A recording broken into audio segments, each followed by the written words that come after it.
Cal, thanks very much for joining us. We return to league action tomorrow after a cup double the last week. Pleased with both results? Yeah, I think everyone knows in cup football that it's just about getting through it, isn't it? It's about getting through the next round, and we probably didn't start the Rangers game on Tuesday as well as we wanted to, going a goal behind, and then obviously we're getting a sending off helped us grow into the game a wee bit, and and then it was a really good performance from that point on. And then obviously Saturday we know we didn't start good enough, but the team spirit to pull through that and deal with that situation, and go to penalties as well, extra time. That's a fair shift. We've not got a humongous squad, so the boys are putting a fair shift, and it's been brilliant. Most important thing, I suppose, is that we're into the next round of both competitions, and there's plenty to build on and learn from both games ahead of a difficult game against Airdrie. Yeah, 100%. I think everybody knows that Airdrie haven't been as good as they were last year, but that doesn't necessarily mean they're not a good team.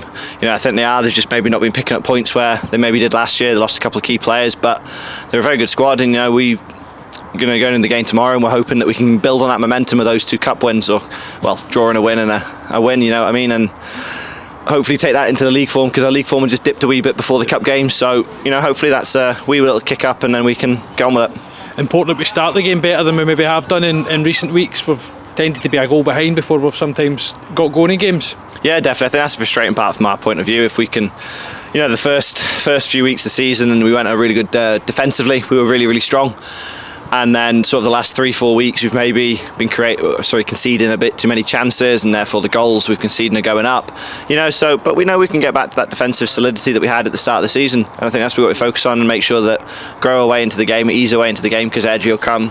Airdrie need results at that point of the season. They need results. They'll come at us. They'll throw everything at us. So we've got to make sure defensively we are solid like we were early in the season. And how have preparations been this week? Certainly watching today's session, the intensity seems to be extremely high. Yeah, no, it's brilliant. I think there's a real boost from the two cup victories, as I said.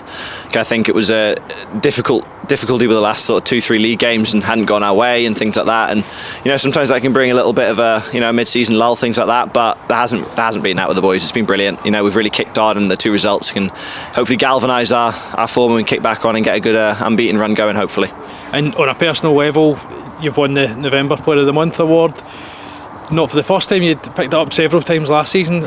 Pleasing to be voted for that by the fans? Yeah, it's always a privilege, and it's really, it means a lot to me that the fans take the time to commit to that vote, and hopefully I can just keep performing in that way. But as I said, hopefully I'm not needed as much over the next few games, and if I go in the next month and don't get a single vote because I've not had a single save, then I will probably be a happy man at Christmas. Cal, thanks for your time. Cheers, thank you very much.